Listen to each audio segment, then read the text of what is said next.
Hey guys, it's your host Julian. This week I am joined by Rocco's Modern Life creator, Mr. Joe Murray. This was an extremely fun episode of just getting to chat with Joe about Rocco's early beginnings and a lot of cool stories about static cling.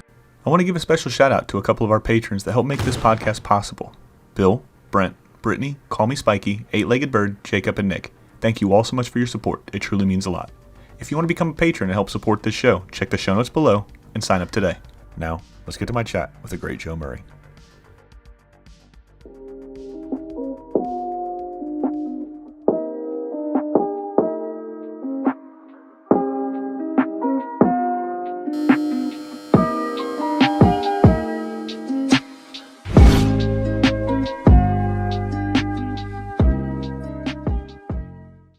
Ladies and gentlemen, welcome to What's My Head podcast. I'm Mr. Julian. Today I'm joined by Joe. Joe, welcome to the show. How are you? I'm good. Thank you for having me. Oh man, thank you for I know you hear it a lot. Thank you for a fun childhood, man. Rocco was one of those shows, I told you before we hit record. Rocco was one of those shows that I had to sneak around and watch because my older sister, she was a tattletale. And I don't know what my mom saw. I mean, I'm pretty sure going back and looking at some of it now, I probably shouldn't have watched it as like a 5, 6 year old. But I remember my mom saying absolutely not with two shows from Nickelodeon, this one and then Rugrats, because she didn't want her kids acting like Angelica Pickles, man. But sneaking around watching Boy, Rocco's Modern Life, man. Such a fun show.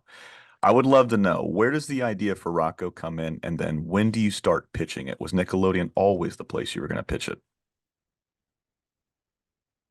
no, no, I don't. I just to backtrack a little bit. I just wanted to say that we were striving, as far as your parents not wanting you to watch it, we were striving for having things go over the kids' heads, Mhm. uh, that would that would affect them and let them just enjoy the cartoon for what it was. Um, but yeah, parents watching or walking into the room at the wrong time was usually our downfall. So the kids themselves were like, "What? I don't understand what's going on." But which was planned. But yeah. So, but maybe some of these things should have been a discussion with the parents. I don't know. But so hopefully things were enjoyed later on when you knew what we were talking about at times. But anyway, no. I mean, this story's been told a million times. I had no interest in getting into television. I didn't pitch Rocco per se. Um, I was approached by Linda Saminsky, which I know you've had on your show before. She's fantastic. And she was a big fan of animation. She kept track of the independent film community, and she was quite involved. I think she was a member of ASIFA and all these different groups. So a lot of people knew her. Um, and I coincidentally had another independent film in the works. Excuse me. And I sent a copy to Nickelodeon thinking maybe I could get some funding from them. Maybe they might want to show it. I don't know. It was a very new channel. And they didn't have any original cartoons or anything, but I don't know. I think my accountant represented somebody, an executive who worked at Nickelodeon or something like that. Anyway, so I sent a VHS there and I didn't hear anything, and I didn't really expect to hear anything. I was just looking around. And suddenly I got a call from Linda, and she said, "We're not interested so much in your film, but do you have any ideas for an animated series?" And like cartoons on TV, which at the time were not so inspired and not so intelligent. And I said, "I don't feel my stuff has any place on television." And I said it's my stuff is too weird. And she says, "That's what we're looking for that. We're looking for weird." She says, "We're looking for something different." And I go, "Yeah, because TV animation is not so great right now." She goes, "Yeah, because we are trying to do a new thing on Nickelodeon and have some creators do some things that they want to do." And I'm like, let me think about it. And I did some research on Nickelodeon, and it was like Inspector Gadget and still all these things. I said, I don't know. So I decided to come up with an idea. So I started thinking, if I were to watch a cartoon on television, what would it be? What would it be like? And that's exactly what I designed. And this was before they'd come out with Nicktoons, so I had no idea. I just thought it was too weird. It's not going to go anywhere.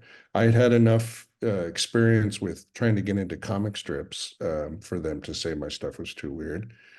So I, I was enjoying doing my independent films, which it didn't matter if they were weird because they were independent films and I didn't have anybody telling me what to do. So anyway, Linda really liked it when I sent her a pitch, which was, my version of pitching. I didn't know, I don't know the business so well, but I had some time in advertising. So I actually put together a little presentation and she liked it. And her boss liked it. And so they started moving forward on it. And then in the Nicktoons, when we started coming to a place where we were thinking about doing a pilot, that's when Nicktoons came out. Um, and Ren and Stimpy, of course, I was like, I love this. I love this. And these guys are taking chances. You know, they're risking putting this stuff on the air. And maybe this is a place for my work. Maybe. So yeah. So that's basically how it went, and it moved forward. And the test audiences really didn't know what to make of it for Rocco. So yeah, and it took a few years for the audience to really understand what was going on. I feel, and it's actually it feels more popular now than it even was in the '90s. I think I don't know. It was. It was a strange, also for me going into television, it was very strange. And it was not really, on my part, wanted Mhm. or pursued. So that's that story. Yeah. Yeah, do you think with well, taking a step back, but also taking a step forward, because there's another creator that I had on, Paul Germain, and Yeah. when it comes to Nickelodeon, there are foundational pieces, both to Nickelodeon and Cartoon Network when you start building out that network, because you can draw a lot of similarities. Nickelodeon had just started doing cartoons. You had Ren and Stimpy, like you had mentioned, and then Rugrats came out, Doug came out, and then why am I blanking on the other one? Simpsons. What's that? Simpsons. Well, Paul brought out Simpsons, which was also a big, huge step. Yeah, so they And they were they were building that foundational piece for Nickelodeon to really branch off of, right? mhm, Um, mhm. when you look back, and what's crazy about what you just said, that you feel like it's more popular now than it was back in the 90s. And then the Rugrats, everybody remembers the Rugrats being this monster hit, but the Rugrats didn't really hit until it kind of went into, like, I think, their second or third season, like halfway through 95, 96. What Paul said, when it started just playing on repeat, it was the rerun, rerun, rerun, and then it Right. started amassing this whole fan base. um, Now, obviously, you said you feel like it's more popular now than it was back then. Do you think it's because of the movie Static Cling hitting Netflix and then a whole new audience being introduced to Rocco, or why do you think it's more popular now so than it was back then? Um, I feel like, well, I think audiences started getting acclimated to the weirdness of it, and Hmm. but the relatability of modern life, I feel really hit home, and it took for some people to grow up and understand some of the things we were talking about. Hmm. Um, I don't know, and I think there's a certain nostalgia for. There seems to be an overall nostalgia for '90s cartoons coming through as a breaking wave, and so I think that lends a lot to it. But the reason why we did Static Cling was because there was a calling for it. For Nickelodeon saw the popularity of Rocco, and so there was a place for it,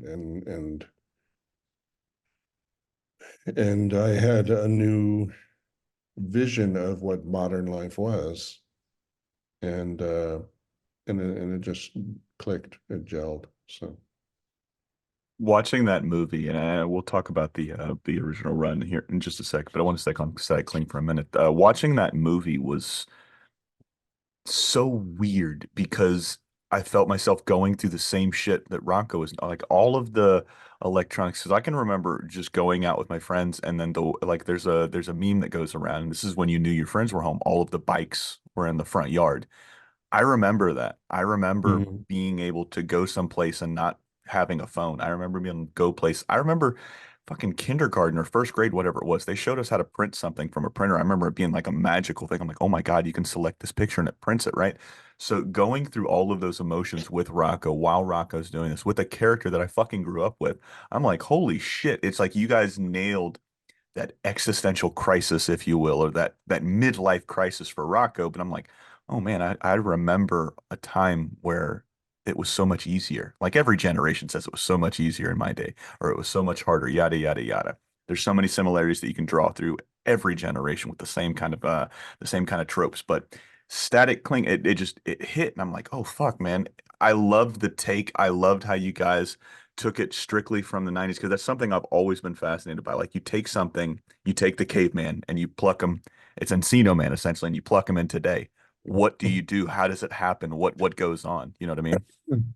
Well, yeah, and I didn't know it at the time, but we set it up perfectly with the last episode of Rocco to send him off into space because that was immediately where I had gone to say what would happen if they Mhm, came back, in this whole new world uh, that they had, and it was all modern life, it was still, and yeah, we've been going through an enormous change. Everybody has the collective, the human species has, the world has, the climate has, the politics has, everything. We didn't get into politics at all, but just the social culture mhm, changed so much. So it was ripe, really. The whole idea of static cling was change and how we were feeling about it. So it was really a no-brainer to see how Rocco was going to adapt to that. But I also feel that in a way that I was kind of poking fun a little bit at people who were so nostalgic about wanting their old show back. mhm.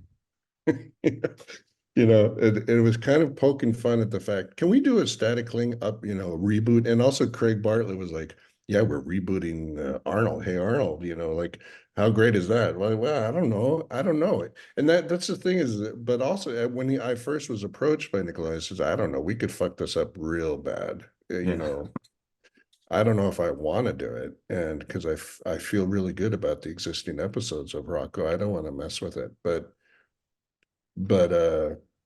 yeah. So for people to say, let's do it, it's not always a good idea, as we've seen, to reboot shows and sequels to movies that were perfectly fine on their own in the first one. But that's Hollywood. They'll hammer something to death till they just, punch the life out of it. But I don't know. So it worked really well. I'm really happy with it. And Cosmo Segerson, who helped me direct and write, and Tom Smith, and uh, you know the whole group of people that worked on it were just amazing. So, and Doug Lawrence and Martin Olson working with me again for us to polish out the story. I wrote the original story, but the three of us came around and sat together and hammered out a lot of the details of it. And of course, Doug is, well, they're both really warped.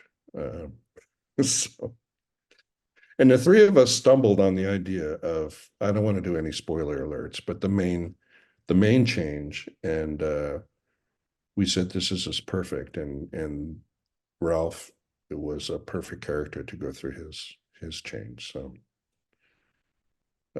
yeah, it just really worked well. So I don't, I feel like it was pretty well received. There's definitely a lot of conversations going on afterwards about whether we were woke or whether we, um, it sparked a lot of debate, which is good. And I told them, I said to Nickelodeon before I agreed to do it, I'm not doing some watered down version of Rocco, because I know Nickelodeon has changed in their views on what they promote and what they put on the air. And I was like, I don't know if what I want to do is going to end up on the air. And it turned out it didn't. But I said I want it to be as cutting edge as what we were doing. And I wanted to be there. And they agreed. So, but they had a little problem. It wasn't easy going. We had to actually go to the president of Nickelodeon, and she had to sign off on the ultimate final idea. So, yeah, it worked well.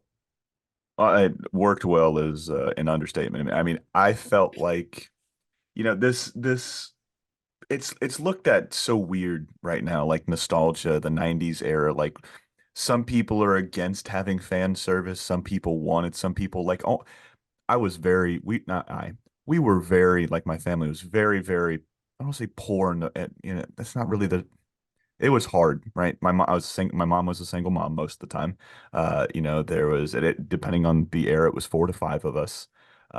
So my senior year, or excuse me, my high school year, my mom worked, or my high school time, my mom worked two jobs to support us. So money was very, very tight, so we couldn't afford a lot. So as I gotten older, joined the military, got out, did some things, I've made some money. I fill my fill my room with my childhood. I try to buy back my childhood so I can get a little piece. I mean, your characters are right here, right there. I got your characters right there, and I've got other characters that are coming on, So Mhm. it's weird sitting back and hearing just the fan base, not just Rocco, just in general for cartoons in the era I grew up in. It's like people want them, but people don't want them. They want to be able to have their cartoons because it feels like a piece of them. So whenever it reboots, whenever it sequelizes, whenever a series comes back to life with or without the creator, people are very hesitant. I'm glad that you were a part of it. You got to put Joe all in throughout, because it wouldn't have been the same. It was the same thing when Craig McCracken in 2016 when they redid the Powerpuff Girls without him. That that's why that show did not work, because they didn't have the Big heart and the mistake. soul. Huge Yeah, mistake. And yeah. then I think they learned their lesson. Now with it going up the way it went, obviously we won't talk about, ladies and gentlemen, you got to go watch it. I believe it's on Netflix still. You got to go Mhm. and watch it, so you can hear what we're talking about. But was that the only thing that you had to go and get really signed off? Though, spoiler alert, you didn't want to mention with the big change. Was that the only thing that you had to go up and see the head of Nickelodeon for, or was there anything else that you had to really push for? No, well, I mean, they were on board with most of it, and but I knew still that it was going to have a hard time finding a slot on the air, and uh, and they were never really. Sorry, my cat is on my table. Um, they were never very clear about when it was going to go on Mhm. the air. So, and then when I saw Hey Arnold go on, and then it just kind of went on and then fizzled, and Nickelodeon just kind of put it on the shelf. And I didn't like that either, because I don't know where they're going to bury this. And so when they sold it to Nickelodeon to Netflix, I was ecstatic because I Mhm. thought that was a perfect home for it, and Yes. and and it really worked out well. And uh, and it's still there, and you can watch it. It's not on a shelf, and it's being enjoyed by many people, fans and new fans and people who've never experienced it before. Hopefully, even though there's a gazillion Easter eggs in it, I feel like it can still be enjoyed, by someone who didn't have that history. Oh, So yeah, absolutely. yeah, but other than that, they were very supportive. Chris Viscardi was very supportive of everything that we were doing, and he was fantastic to work with. So, That's really cool, man. There's two shows in particular that I think. Hey Arnold is one of my favorite shows of all time. That show helped mold me to the person I am today. I mean, it's King of the Hill and Hey Arnold. When I think about the two shows that spoke to me as a kid, both kid and then teenager into an adult, it's those two in particular. But Mhm. in my opinion, man, I'm so glad that this went to Netflix. In particular, yours with Static Kling and Rocco, and then Invader Zim. I Mhm. don't think Mhm. those two shows in particular got when they think of Nickelodeon, where they bring up Nickelodeon, those two shows I always feel like are shortchanged. They're never mentioned enough. You'll see Rocco, like you see a lot of his t-shirts in places like Spencer's and things like that. You're starting to see more of it now just because of that hunger for the 90s, that hunger for wanting to feel like a kid again. Mhm. And in my opinion, 90s animation is the greatest era of animation. You guys really started the golden age. Most people call it the sec golden age, but in my opinion, it's the greatest era of cartoons of all time. Was what you guys kicked it off with Nickelodeon and Cartoon Network. So I love what you did. I'm so glad Netflix picked it up because I think it was perfect because this is a different era. This is a different time. This is a different fan base. With that being said, with all of the difference that was going into Static Cling and you being older at that point and the crew being older, so you've got all of this time, all of this perspective, all of this added knowledge that you've gained throughout the years. Was it hard slipping back into Rocco, or did it still feel like a comfortable pair of shoes? It still felt pretty comfortable because so much of Rocco was me, Hmm. and so that felt pretty normal. What was odd was that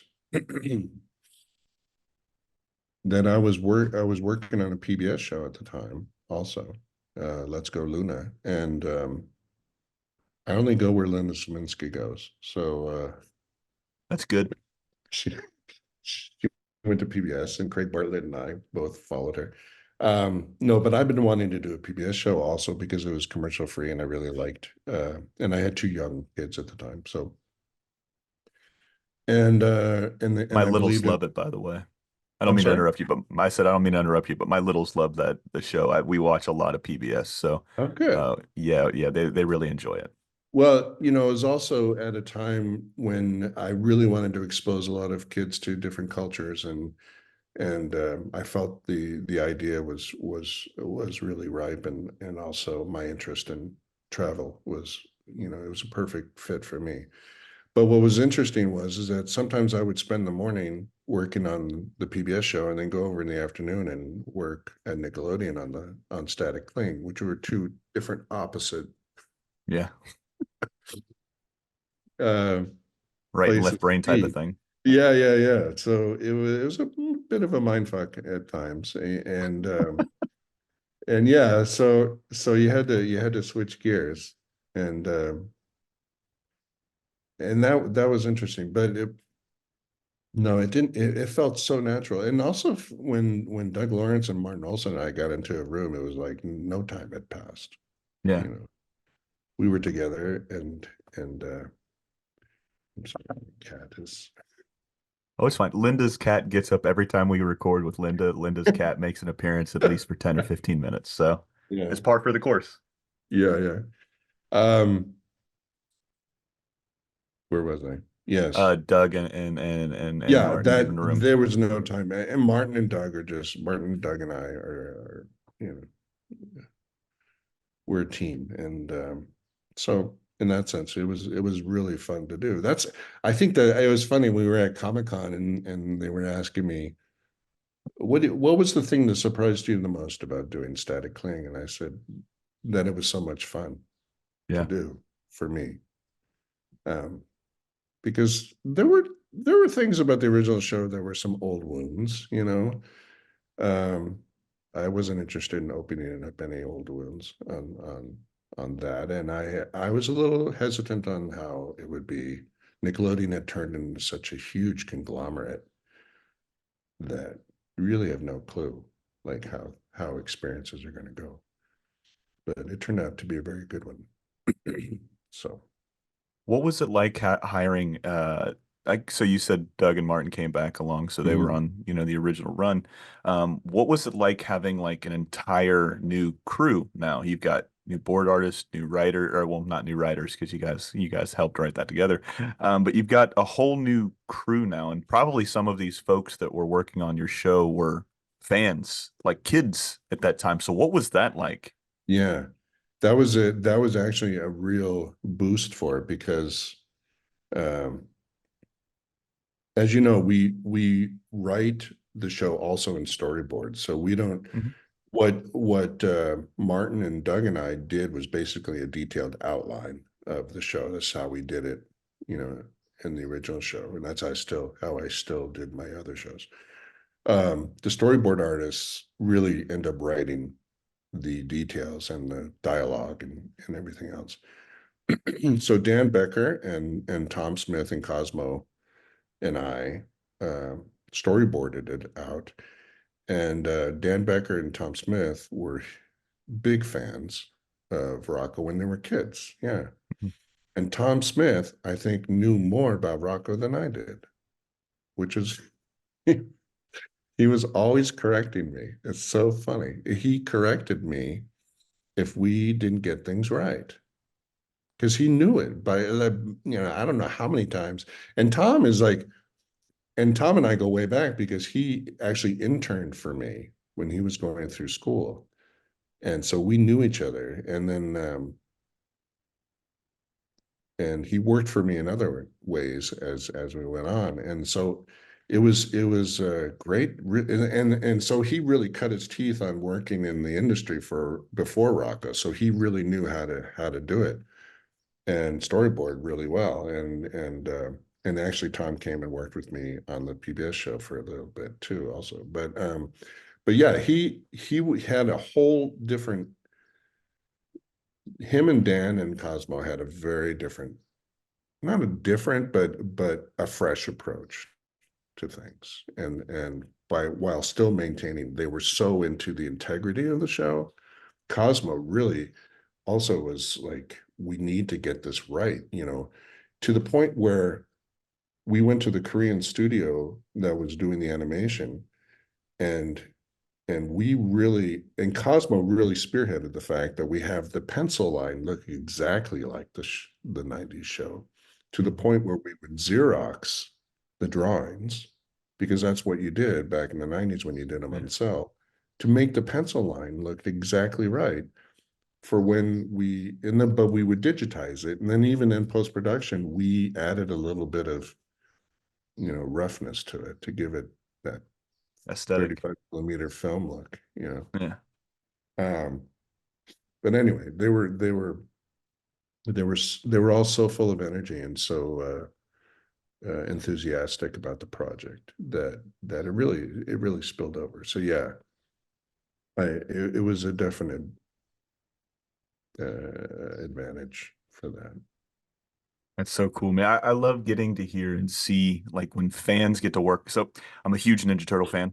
The last Ninja Turtle movie that came out, Mutant Mayhem, you can tell fans of the show worked on it, or fans of the comics, fans of the movie. You can really tell when somebody absolutely loves what they're doing because it just oozes off the screen. No, no, no pun intended. Absolutely. It just you can feel everything, right? So getting to know that not only were fans of the show, the original show, fans of you got to work on it, man. That's why those added layers of love keep coming in, man. I hate to keep circling back to that, but it's just like getting to sit down and watch something you grew up with, whether your parents knew about it or you didn't know about it, and then you get to see this shit as an adult. And then I showed this to so we have three kids. I have a 14-year-old, a 3-year-old, and a 1-year-old. So the 14-year-old when this one came out, I can't remember how long ago it came out, but he was still pretty young, and it's a whole new era compared to the cartoons I grew up with to what he's growing Mhm. up with. So we're sitting Mhm. here watching this. I'm like, I don't think he got that. I'm looking over. Okay, yeah, he didn't get that. He didn't get that reference. But watching him watch Rocco with me, it was such a weird kind of. it was weird because I was like, my mom never would have sat down and watched this cartoon with me.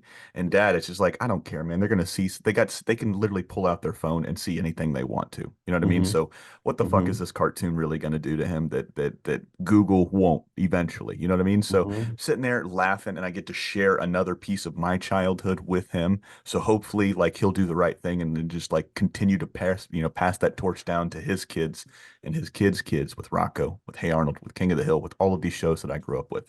Um, but there was one thing I did, or a couple things I did want to circle back to with the original series. I told you before we had hit record, and that was a long-winded way of me saying the movie was fantastic. It was enjoyed by a younger generation. I'm hoping that Hmm. he'll want to watch more of it because I've got the entire series on DVD.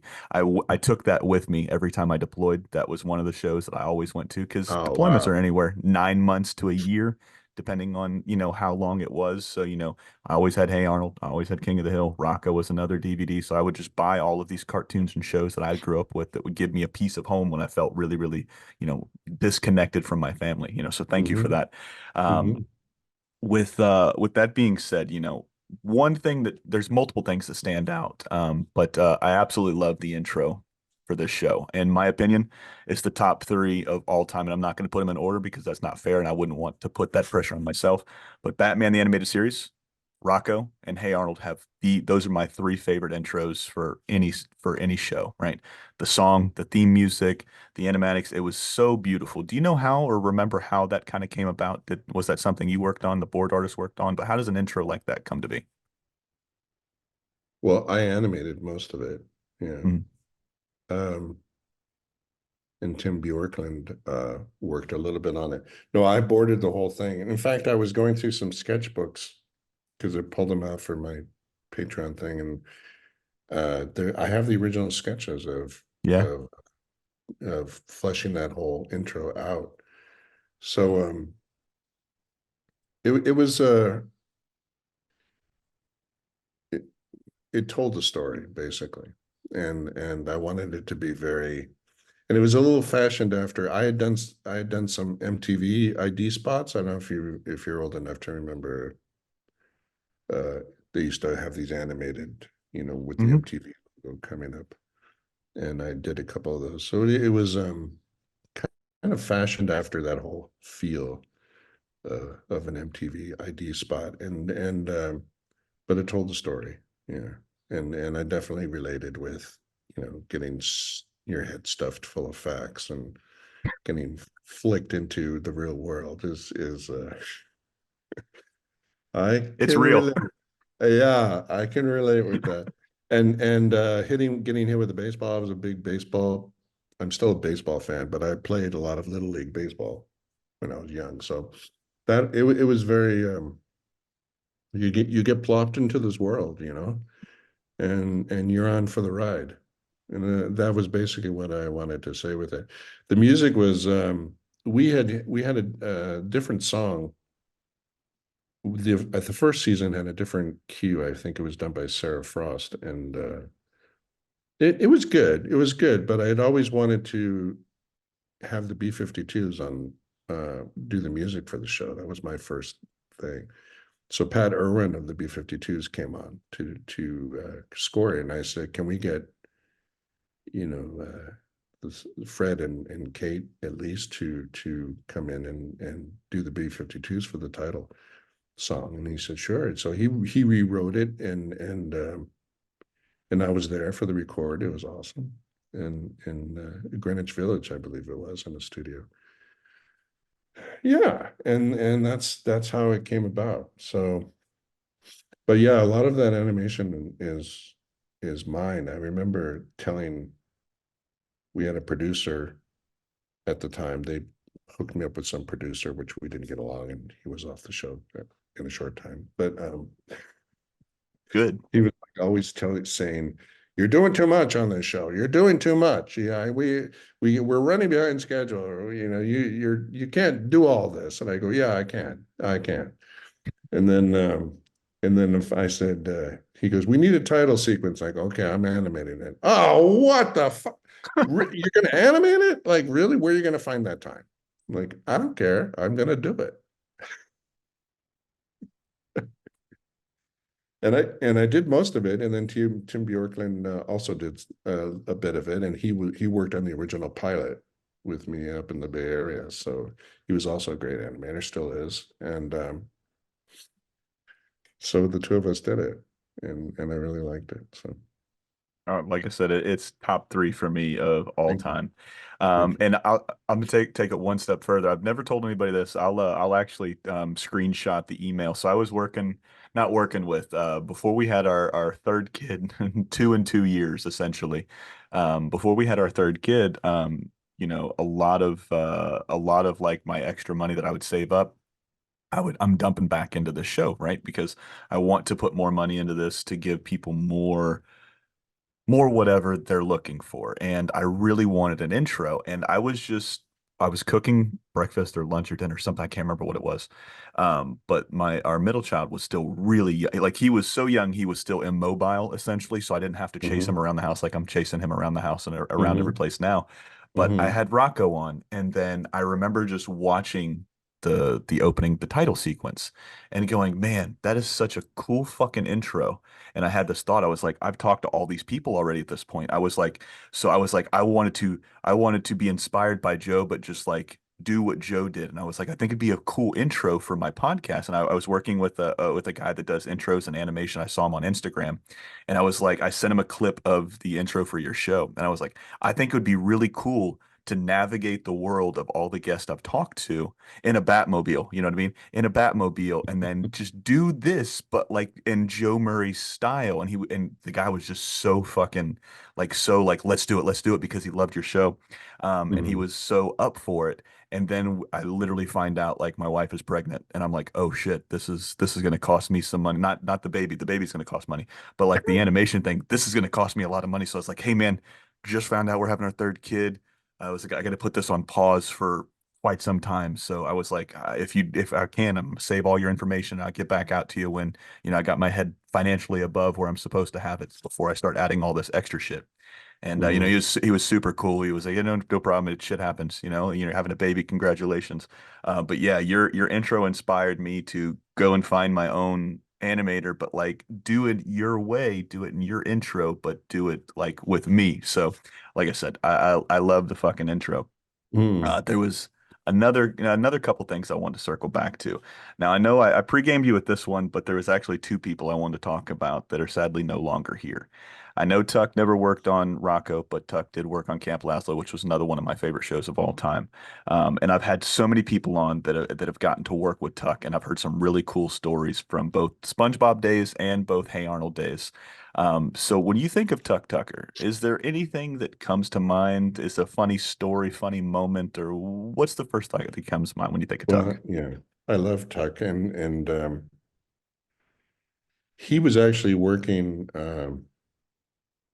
closely with my ex-wife to on the Hey Arnold development, Mhm. and uh, and at the time we had two kids and he had kids, so they came over a lot to.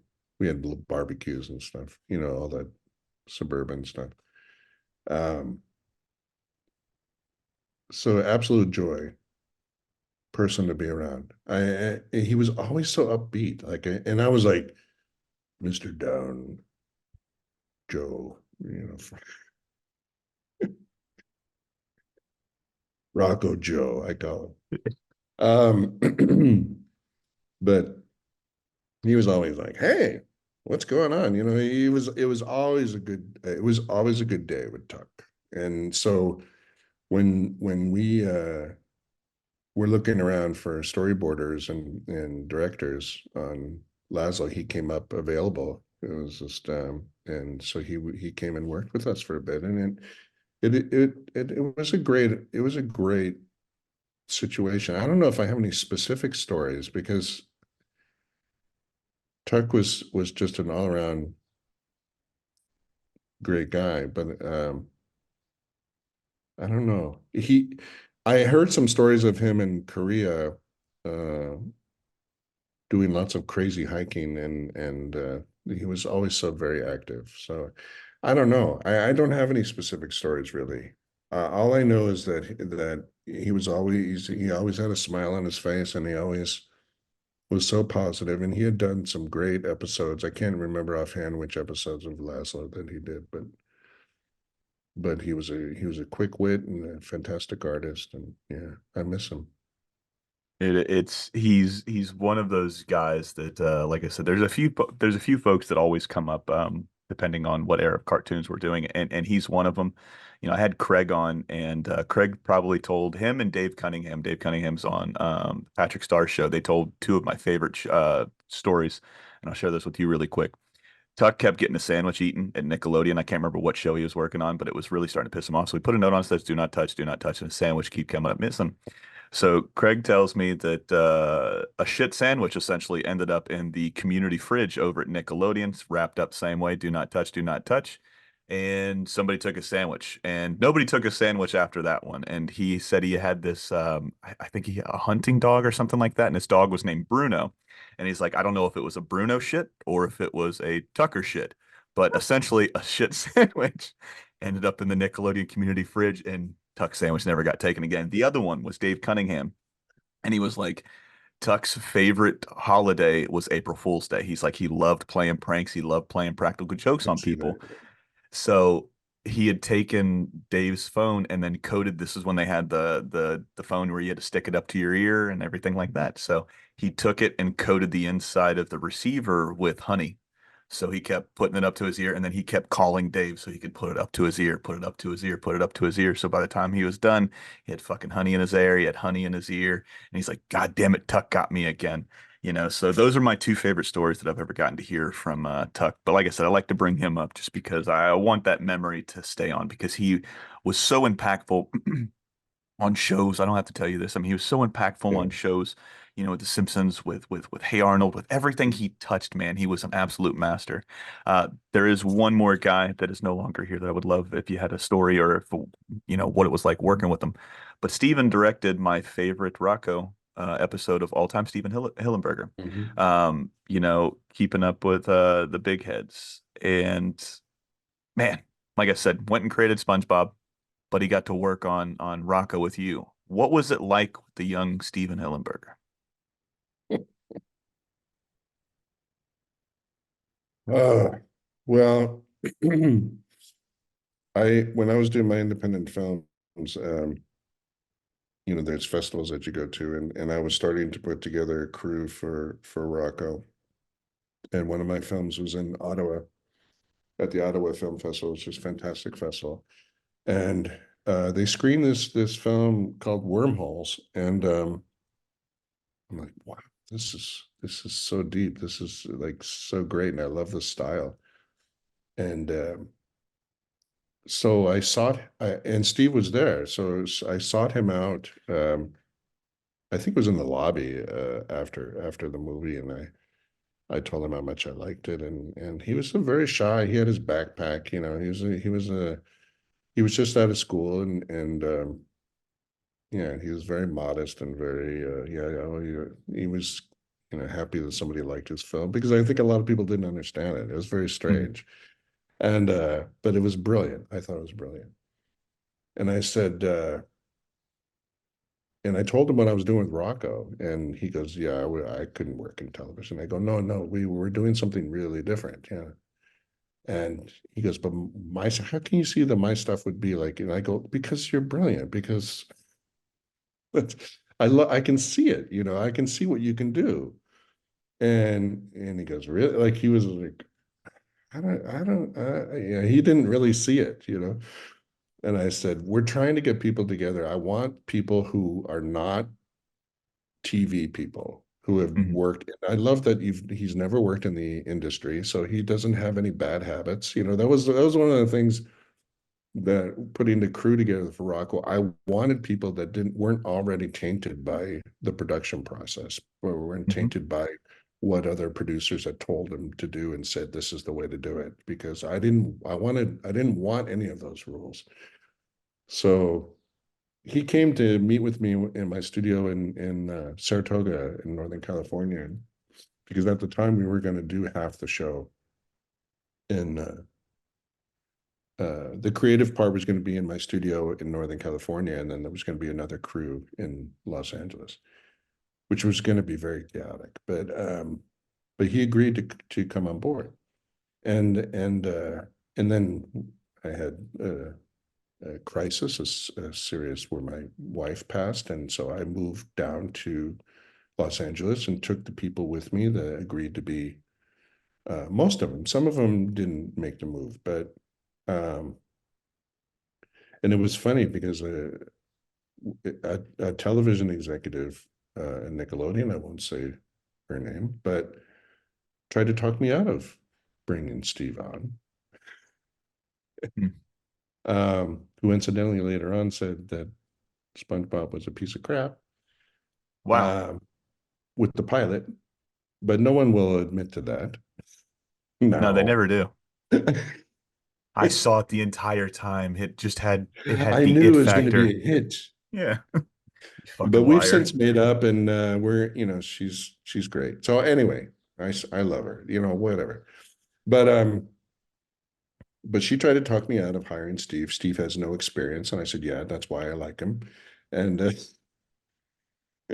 and I said, you watch, he's going to be our best director. I know he is. And she goes, all right, because all she saw was wormholes. Mhm. Like he had nothing else. He had a Green Beret. I think it was called Green Beret. It was another film he'd done in school. And so yeah, so he did become one of our best directors. Him and Robert Skull worked together as I mean, all the teams were great, but their stuff I always knew was going to be like we gave when we were writing stuff. We got this is a Steve show. We need to Yeah. give him this episode. Fish and Chumps was one of my favorites Oh. um, that they did, and it was ironic because Steve went on to do stuff with marine life, Hmm. and he also has a background in marine biology. He went to school for that as well. So yeah, so when it came time for me to step back a bit in the fourth season, I asked Steve to be my creative director to take over some of the duties, and he did a great job. And yeah, and then he created this little sponge thing, which you know, didn't go anywhere. So No, it was a one-hit wonder, if you will. I remember Doug Lawrence. So it was like the second season, I think it started to kick in. I think it was about this SpongeBob, and and Doug Lawrence called me and he goes, "Do you see what's happening? Do you see what's happening?" Like, because I always thought, okay, his stuff is going to be just as quirky probably as mine, except okay, I have this story to tell, and I don't mean it in any disrespect to Steve because he was an awesome guy. But when they were going to pick up SpongeBob, which they were debating, they almost did not pick it up. But one of the things that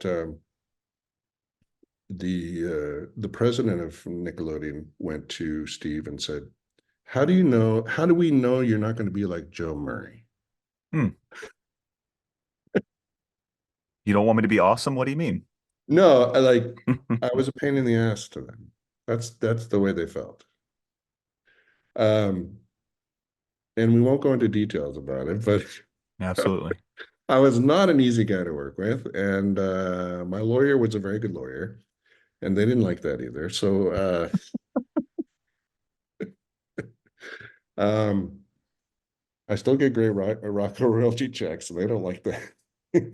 So, um, anyway, so they were afraid that Steve was going to be like Joe Murray because also I fought a lot for what we did on the show, and it was starting to push some boundaries, and then they were starting to become corporate, intensely corporate, and so that's when we parted ways. That's sort of like after 4 seasons, I said this was enough, and they said, yeah, sure, okay, that's fine, we don't care. And so they said, wait, that's enough. We're done with you too.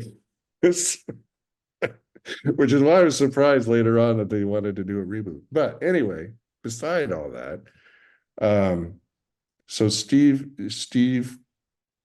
calls me feeling very remorseful and tells me this conversation he just had. and said they asked how they know that he was going to be another Joe Murray. And he had to pretty much, kind of diss me a little bit. And he felt really bad and he apologized about, and I go, I don't blame you at all. I go, if that's what's going to get you your show, because it's going to be a great show, that's fine with me. I really don't care. So, but he was so, I don't know if he dissed me, but he said, I'm not going to be like Joe Murray, which he's not like Joe Murray. I mean, Yeah. he's very much his own person, but he also stood up for what he wanted on SpongeBob, and he did things his way in so many ways. The first, what, 4 or 5 seasons were just phenomenal, and Yes. that he had his hands, in everything, and very sad to see him go, and yeah, it was a big shock to all of us, and it's very sad. That run of SpongeBob, I mean, it was phenomenal, dude. It was like Yeah. I really wish the guy was still around just because like his voice is so unique, like yours. Mhm. You know, I Mhm. lump you, Steven, and a guy, you probably know him being in the industry for as long as you've been, but Danny Antonucci. You guys fought. Oh yeah, he's a You friend of guys, mine. yeah, man, Yeah, one of yeah, the when you were asking me how big my audience is, he's like his awesome. I had all three of the Ed Boys on for the voice actors. Nobody's ever had all three of them on, even at the height of the show. That is my biggest episode of all time, almost 300,000 views. And it was something that every fan of Ed, Ed, and Eddie needed because this was our childhood, much like Rocco, much like Hey Arnold, much like SpongeBob. But what I lump all three of you guys in there together, and here's why. You guys were so beholden to your vision. You guys know I'm going to take extra time. When you said that, executives like, you're going to animate. What the fuck you can find time? I'll find the time. You guys were so steadfast in making sure that your voice shone through, that your vision shone through. You didn't let fucking too many cooks in the kitchen, too many people stirring the Kool-Aid. You know what I mean? It was you at the Mhm. fucking helm for so long, making sure that your vision, your work, your site got made. And it's like I applaud you because there's so many people that'll fold when they see a check. There's so many people, and there's nothing against them. That's not a slight. You know what I mean? If I could make money that would change my life, my kid's life, and all that other shit, fucking sign me up. You know what I mean? So it's not a slight Mhm. against anybody that's ever sold anything, but it's like so many people will not want to go against the norm. So many people will just be a buoy by being that wave that'll knock that buoy further down.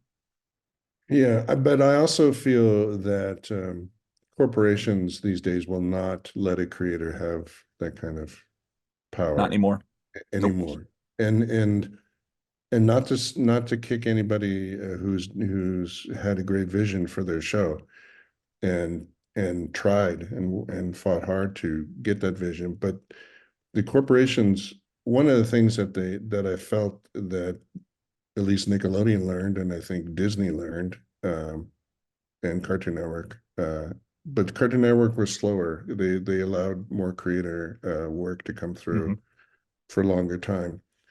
But it kind of holds the corporation at bay a little bit, that someone has that much power, and they don't like that because it's an investment for them, which I Hmm. understand. Um, a creator can hold up the production. It can cost money. It can mess with the vision that the corporations have for the show and their goals that they want for the show. It's not always like the way it was for us, where uh, give him the reins and let's see where he goes. Hmm. It's much more difficult, and I think that there's many situations now where if the creator were gone, example Chris Savino, that it's not a big gap for them. You know, back when I was doing Rocco, if I threatened to leave, that was a big gap for them Hmm. because I did a gazillion jobs. Yeah. Not out of, well, maybe some of it was out of ego. I don't know, but it was because I wanted to do it. So my show, damn it, whose show is it? Um, that was a great episode because I was able to get a lot of my angst out yelling that. Oh, show is it? Yeah. So yeah, Danny, the thing I loved about Danny too was I remember being on a group call at Cartoon Network. I was doing Laszlo. He was still doing Ed and Eddie and there were a few other creators on the line. And Cartoon Network had this really awful idea to embed product placement into the cartoons. Mm. And they wanted to do an event um, where we all did episodes that linked up to each other and would involve this product. And and I, and I said to the call, this is a bad fucking idea. And Danny was the only other one on the line who said, I agree with Joe. It's a bad fucking idea. And Danny basically said, I'm not doing this. And I said, I'm not doing it. And Danny and I were we've been best buds ever since then. I remember, but no, we met up at a Comic-Con, I think, and we were just we still keep in touch. He's a great guy. But he had that, but he was also, come on, he's Lupa the Butcher. He's Mhm. like he was also a comrade and you know, he was doing independent film and I was doing independent film. There's a bunch of us that had that mentality of, fuck this. That punk rock. And he wasn't afraid to Mm. say fuck this. And so anyway, the idea went on to become the alien episodes that we all came together on, which I thought turned out okay, but with no product placement. And I think they were going to do Kraft cheese because we said, how about if the aliens are trying to steal cheese? How about Kraft cheese? No, we're not going to do that. No. That's great. Thanks for sharing that story. And like I said, it's I've had almost that entire crew on from Ed and Eddie, and everybody says the same thing. Like you had mentioned that you got Steven when he was young, so he had no bad habits, right? I preach that in the industry. I'm in the culinary and food industry, right? So I'm a sous chef in my spot. I'd much rather somebody be green as shit, not know a fucking thing, than somebody that's been in the industry for 15, 20 years. Yeah, you got that experience for that 15 or 20 years, but you've also got a lot of bad habits, and bad habits are almost impossible to break. They know every shortcut, they ever know what every Yeah. short change, so I'd much rather somebody green. And it was one thing that I heard through everybody when I did a deep dive in Ed Eddie, from board artists to writers to everybody. And everybody said the same thing. You got pushed and pushed and pushed and pushed to strive for excellence from Danny. Danny had a bar, and you had to go over that bar. There was no settling. There was no going under the bar. His voice was unique, and he was that buffer zone, almost like Linda was. Linda would keep the execs where the execs needed to be. Right. Danny would keep the artists and the writers where they needed to be. And he Right. drew a hard line in that sand. He's like, this is my fucking show. This is my vision. This is my voice. This is not your show.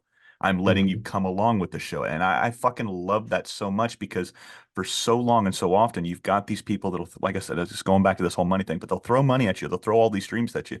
And then they want to Mhm. change your fucking vision. And then it's Yeah. not Joe anymore. It's not Danny anymore. It's not Steven anymore. It's con- some amalgamation of a little bit of this, a little bit of that, just so somebody can put their fucking thumbprint on it. And I love when people steadfast and they're like, no, I'm not budging on this one. I believe in this, whether it's a good one or a bad one. I'll take it at the end of the day because it's my show, my choice. Right. But I want to be able to have that choice. So I always appreciate folks like yourself and folks like Danny and folks like Steven, that I said draw that hard line between you and the execs. Kudos to both of you, or all three of you. Mm. Um, Couple more things I wanted to ask, and then we can get out of here, if you got the time. The title cards, absolutely beautiful for Yeah. Rocco. I love the title cards. Yeah. Was there any one person that was working on all the title cards, or were you doing some of the title cards for the episodes? No, I didn't. I think I only did the pilot title card, Mm. but no, they were beautiful. It was Nick Jennings, Adriana Galvez, and, Tim, Barnes.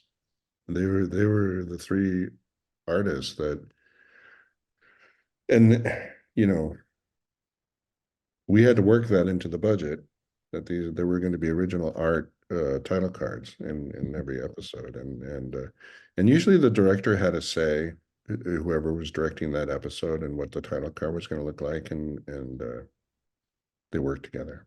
Yeah, and yeah, they're amazing. I just actually had a bunch of them out. But Have you thought then about doing a book with those? I don't know if you've got one out, but like all your title cards. I know there's been a couple of them that have done it for Cartoon Network. I know Fred did a book. Fred Seibert did a book with all the original What a Cartoon title cards and title placards and pilot title cards. they've been included in a lot of books Mhm. on animation, and there was a calendar actually that came Oh, out. that's so dope. Yeah, in '94, I guess, uh, with just all the title card with 12 title cards as Mhm. the monthly uh, thing. I'll go Yeah, back and look for that one. yeah, I have a few of those. But yeah, that was a really nice calendar. Yeah, I'm always trying to promote the art on those because they did such an amazing job. And yeah, Nick Jennings, I want to say a little bit about Nick Jennings because he was the art director on Rocco, and he was also the art director on SpongeBob, the original art director. He's the one who came up with all the methods and of how to make Bikini Bottom and all that. Um, but him and I were in an animation class in Northern California together, and that's how I met him. Crazy as fuck because he was always doing he was always he was always doing something, and very very enthusiastic, and then I was working on independent film at the time, and he said, "Can I come work with you?" And I said, "Sure." And so he did the backgrounds, but he was also like, uh, how are we going to shoot this? How are we going to do the? And he was very instrumental in really, really pushing for the quality of it, and so he was so great. So then when I got the pilot, the Rocco pilot, of course Nick is going to work with me along with George Maestri and a whole great crew of Northern California artists. But Nick became like one of the producers, and he always had crazy ideas because um, he always wanted to do it ourselves, like we were going to farm out this or hire a camera crew to shoot it because let's shoot it ourselves. Oh my God, Nick, really? He goes, yeah, it's the only way we're going to get good. Oh, we actually hired a camera crew with some guys from ILM, I remember, and they sent back some footage, and we said, "There's too many problems with this." And he goes, "Let's do it ourselves." I'm like, oh my God. So we installed a camera stand, big, huge 35 millimeter camera stand in one of our offices in the building that I had, and we would work all day on the pilot, shoot all night. We had a couch in there that we would take turns sleeping on, and after a while, I just had a permanent motel room Mhm. where we would go and sleep and take showers. So we would shoot all night, and the only place you could get this film processed quickly was in San Francisco. And that was about a 45-minute drive from where we were. So we would drive in the morning to San Francisco, drop off the film. We'll look at the dailies from the day before, and a lot of times decide to shoot them again because we didn't like what was happening with it. And he was always like, let's do it, let's do it. And so of course when we got the show, he was my art director because he was brilliant. But he was also very, very like, I want this to be, he goes, like there were times when the production process was doing things to curb the quality. And he's like, Joe, this is not what I signed on for. We are not doing that.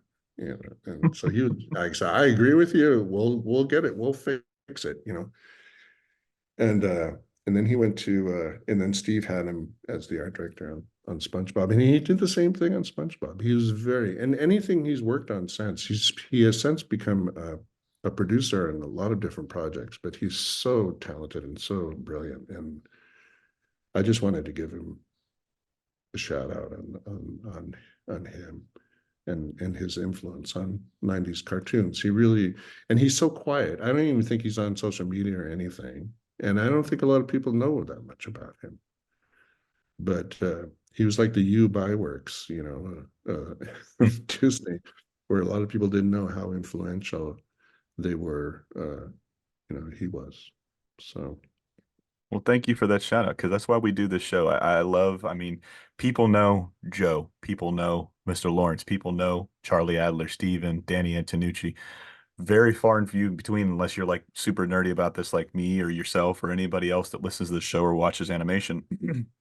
They don't know the Tuck Tuckers. They don't know the Knicks. They don't know these board artists and these background artists and these people that helped shape, mold, and keep the standard for a show. They set the pace and everybody else had to match their pace. You know what I mean? yeah, So I do this show because there are so many people out there that know the cartoons, but they don't know the people that did it. And that's why I love doing this. I love putting a spotlight on people that had a hand, a fingerprint, whatever you want to call it, on shaping and molding me, good, bad, or indifferent, to the person I am today.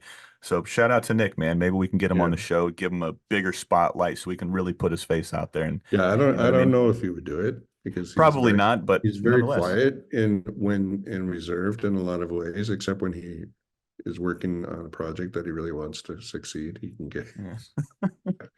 but also, we were starting from scratch on Rocco to put a production process together to accommodate the storyboard driven process. And Nick had a lot to do with that, but also there were a few George Maestri also there were we had to put our heads together to try and figure out how it was going to work. And with the board, we had 4 board teams and how we were going to traverse the production landscape to do that. And so we had to throw out anything that had been done before. That's if we had a producer who said, that's not the way we do it, then goodbye. Um, so we really started from scratch, and Steve used that same process, and I think it was used on a different. I'm not probably variations of it have been used since then, but it was a different type of a thing. So anyway, there were a lot of people who were influential, and because people don't know the behind the scenes stuff of how, because you have to make, if you want something creatively to excel and it's a volume environment, you have to find a way to do it because volume fights you, and at every stand, schedules fight you. Um, and that's another thing that Steve did, which I was, because we would do overlaps of seasons. We would be working on a third season writing while we were doing a second season board and a first season post production. That was a typical day. And but Steve, when he started doing SpongeBob, said, I don't want any overlap. I want to just do the first season from start to finish. When we're done, we start the next season. Mm. And that was like, oh my God, you're going to lose your crew, Steve. He goes, I don't care. They'll come back. And, but it worked really well. They don't do it now, but they did back then for the first 3 seasons. I think he did it that way, which is very unheard of because it costs a lot more money. Mhm. And you do lose your crew sometimes because there's a big hiatus gap. That was my big thing to try and keep the crew together. But so another kudos to Steve for that because it really helped with the volume situation. Absolutely. And one of the last things I wanted to ask you, man, you had an all-star cast. I've had Carlos on, I've had Charlie on. I haven't had Mr. Lawrence or Tom on yet. But just talking to Carlos and Charlie in particular, I mean, I've never had somebody on with as much wit and as much energy as like Charlie. Like as soon as he knows where that red fucking light is, and as soon as it's on, I don't think he's never off. What was it like? What is your favorite memory of that voice cast? Is there one where you were laughing so hard that you can recall or you can think of? Or what was it like trying to corral those crazy motherfuckers into one area to get what you needed.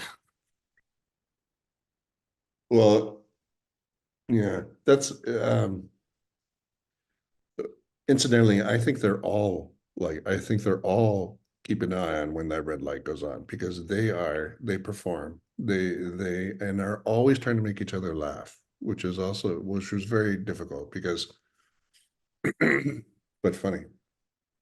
I always agreed to I always wanted to record ensemble, which is where everybody's in the room at the time. So we had a big recording room at this studio uh, where we did our sound. And I would sit in there with him, which I did. I didn't like being in the booth. I wanted to be in there with him. And it was Tom Kenny's first gig. It was Carlos's first gig. I think he had done some other voice stuff on commercials, I think, or something. But this was his first show. And Charlie was the veteran. And Charlie was extremely busy with lots of voice work, and Tom and Carlos not so busy, so they were having fun. And Doug also, Doug had not done a voice on a show before, so so they would riff like in between takes, they would go off onto a monologue, and Charlie was like, "We're trying to do a recording here," like, and they were like, "Oh." They were all a little intimidated by Charlie because Charlie was loud and he had this way of when he would record, he would have the script on his stand, and as soon as he was done with his line, he would take it and like violently throw the paper, and so you're just like, what? It's crazy, it's like in a cartoon fashion, you just see this, and he would be doing, "Oh, Rocco," oh, and he kept going back and forth with Ed and Bev, it was just craziness, and we were just all, watch this thing happen, and you're like, I have to go now. It's getting really late. Like, okay, but Tom and yeah, so that was crazy. But so there's this the as far as when we did the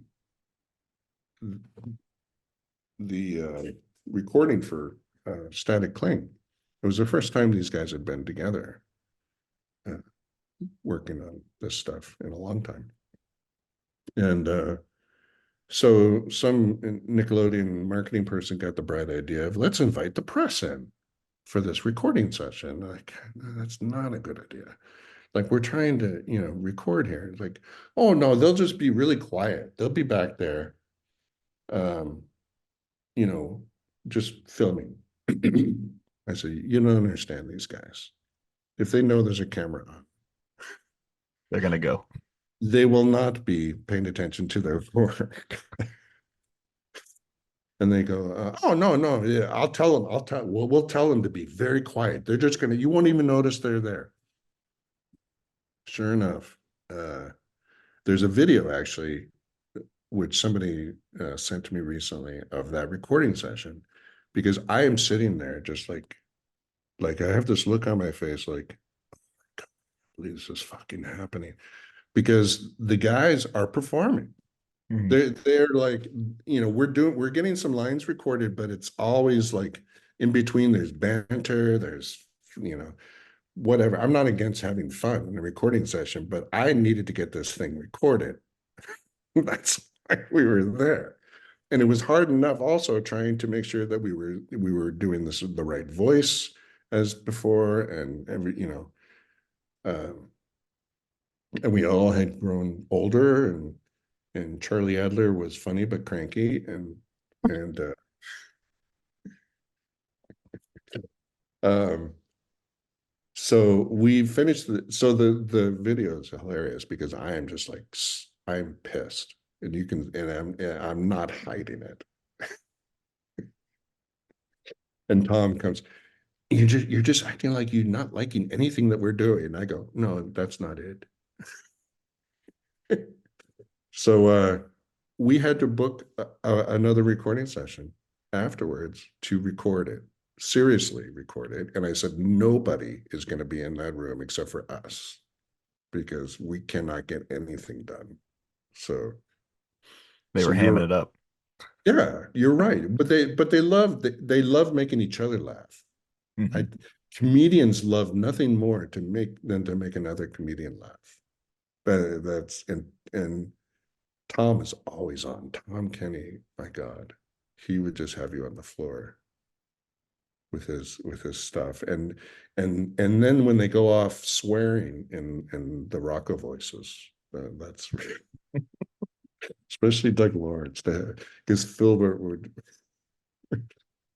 be going off into this horrible stuff about his dick and all sorts of stuff. So anyway, it was a Old lot. turtle dick. It was a lot of fun. Well, we had an episode called Born to Spawn, Hmm. where I think Steve directed that too, Steve Hillenberg, and so he suddenly gets an urge that he has to go to Kerpalpagos Island to Hmm. spawn and mate. And there were so many. I wish we could have had outtakes from that episode because he turns into this horny uh, turtle. Anyway, Well, thank you for sharing. Thank you for sharing those and the stories you've shared. Now I know you're working on an independent film, and you're also got a Patreon that you would love people to know about. So, if you want to, you want to talk about any, I don't know if anything about the independent film is still kept under wraps if you're still making it. So I don't want to ask you too many questions if you don't want to talk about it. But I do know we could talk about the Patreon if you don't want to talk about the film just yet. yeah, well, it's kind of, I have been talking about it. I just released my let me backtrack to like I left Hollywood and moved to Belgium, you know that. Hmm. So I'm on a farm, and we bought a farm. So I have animals and crops and all that stuff. So and then we turned one of the stables into a studio for me, which is where I am now. And I decided to go back to independent film because I really loved it, and it's just been so incredible for me. It's been amazing to work in indie film for a while, and I totally shut myself off from everything for 2 years, and I finished my first film back, which was Fiego and the Magic Fish, which was actually been something I was working on for a long time. And always got sidetracked and never finished it. I actually recorded the script once with Carlos on it, and Jeff Bennett, who played Raj on Camp Lazo, was also on it. And I ended up scrapping it and started over. And but anyway, so that came out, and it's on the festival trail. It's won a few awards, um, which is very nice. I just got back from Barcelona, where it screened at a festival there. So I'm working, yeah, on my new film, and I started a Patreon page because the post-production work on Fiego. Let me just press this. Like Carlos did this really great thing for me on Instagram where I said, maybe you could just mention my Patreon page. And he goes through this whole thing. Joe Murray, who's like the greatest of all time, needs our help. Like,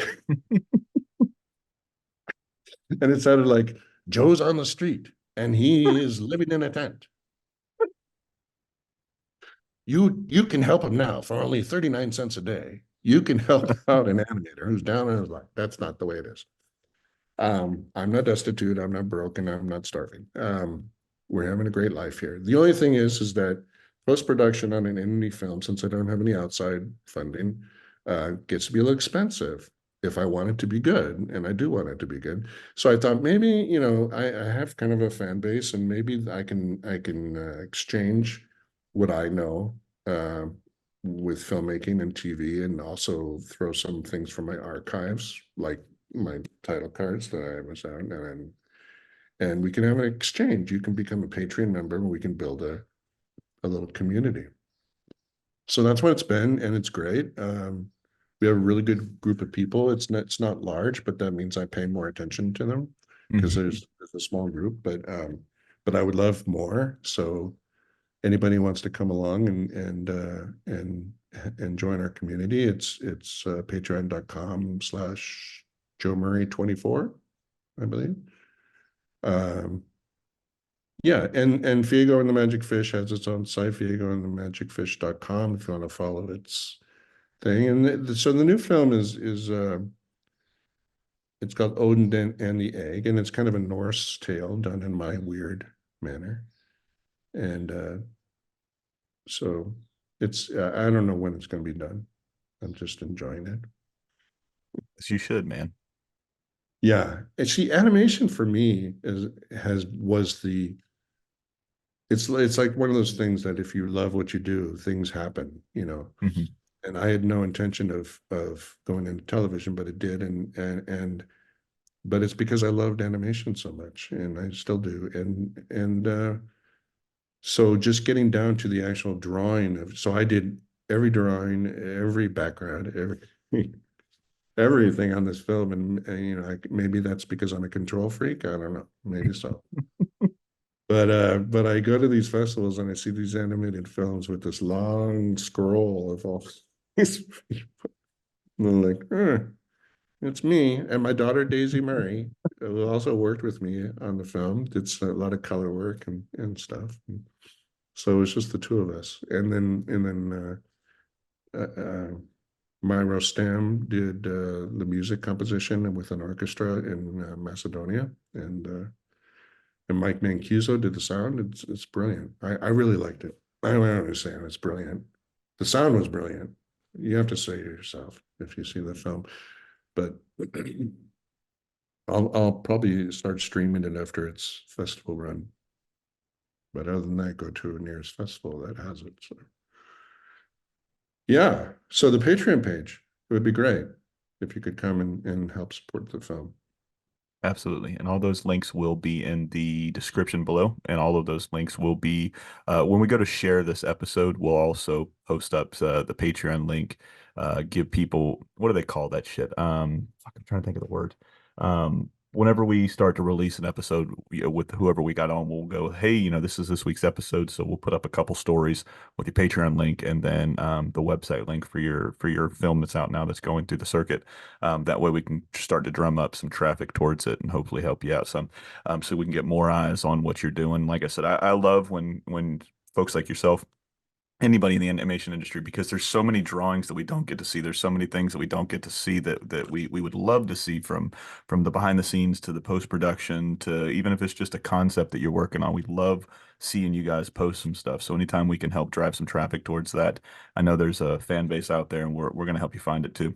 The Like I said, Joe, this has been fantastic. I've been trying to get you on for quite some time because you were one of those guys that I had on my list when I started this originally. I was like, one day I'm going to talk to Joe. 4 years later, here I am talking to Joe. Um, the last thing we always like to ask everybody before we sign off, before we hit end and say goodbye. If you could sum up Rocco's modern life in one word, one phrase, one sentence, one paragraph, what would your summary of your that time of Rocco, both the series as well as Static Cling, what would you say about that time? About the time working on it or the show itself or the concept itself. Just in general, if when you think about Rocco, is there one word, one emotion, one phrase that comes to mind whenever you think about Yeah, Rocco? well, yeah, and this is kind of what I've brought up before when people talk about Rocco, is that it's modern life. And Hmm. that is it in a nutshell. Because anytime, and I said this even to the president of Nickelodeon, these issues are modern life. It's what we're going through, and I want to say something about it, about what we're going through, and the changes and the new things and the technology and the social issues and the new sexual orientations that people are able to be free with, which is fantastic, and all sorts of things that are coming out in the and It always is modern life. And modern to me is like, okay, we're in the moment. We're Hmm. now, and but it's going to be challenges. And of course, Rocco had its challenges, and that's what we relate to because you traverse this landscape.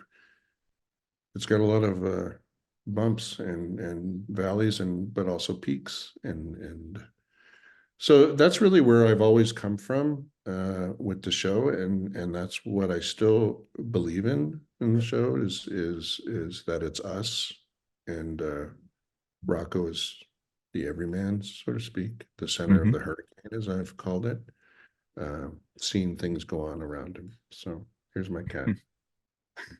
Beautiful. What a fitting way to end it.